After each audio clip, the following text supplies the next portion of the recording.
It's 2024 rankings time at 247Sports.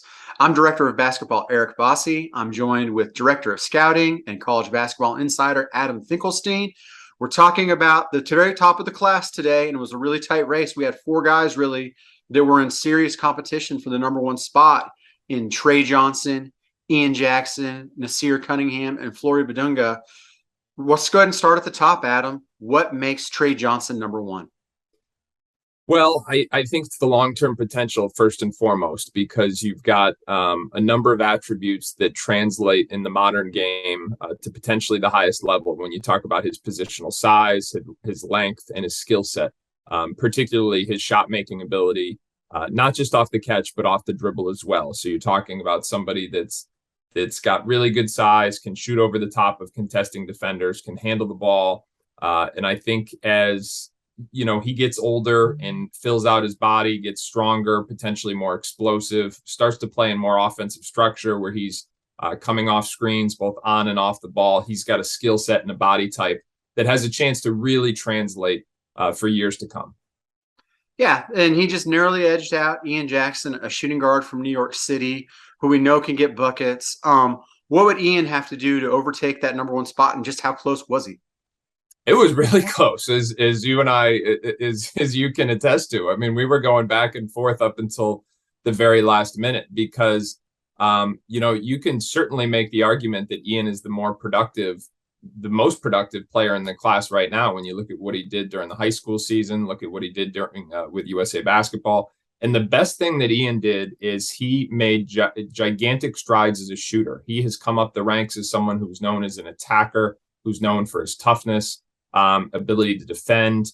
But he has really made massive strides as a shooter, added that element to his game. We saw it during the high school season. We continue to see it this spring and summer. So I think for him, the next step is just continuing to work on the overall ball skills and the ability to kind of be a reliable decision maker with the ball in your hands, kind of transitioning from that attacking scoring wing into a reliable decision-making guard, I would say is the next step for him. But this race couldn't have been much closer. And the other thing I'd say too, and you can attest to this, is every kid wants to be number one. But for me personally, and I think you feel the same way, I hesitate to give this label to anybody before we feel like they're totally ready for it, because it can be more of a burden than anything. And all of these players, Trey, Ian, and everybody on this list, is a long way from being a sure thing or a finished product. And they've got to keep working and improving at a very consistent rate for years to come. No doubt. You mentioned about the burden of number one. It seems like maybe at times that Nassir Cunningham, our former number one, was pressing at times. He's on his way down to overtime elite this year. What makes Nas stand out, and what's that next step that he can take to move back into the number one spot? So the thing with Nas has always been the long-term upside. They just don't make players who move as gracefully, as effortlessly as he does, again, with the positional size on the wing. So you've got a prototype that is in high demand in the long run.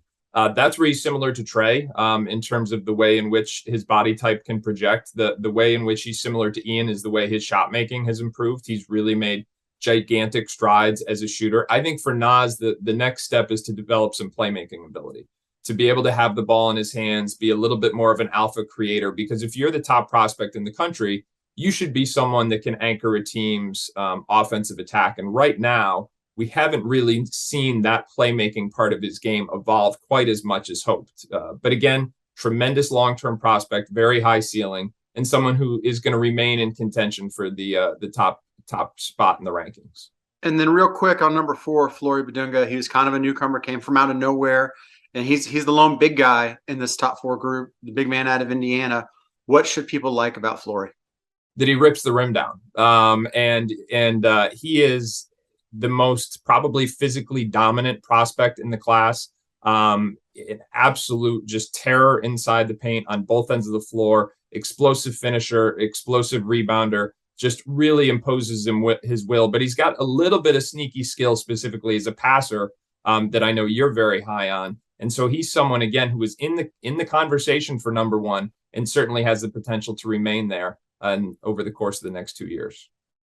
Well, there you go. He's the director of scouting, Adam Finkelstein. I'm director of basketball, Eric Bossi. Stick with us at 247 Sports as we continue to monitor the class of 2024, the race for #1, and of course, all the other classes.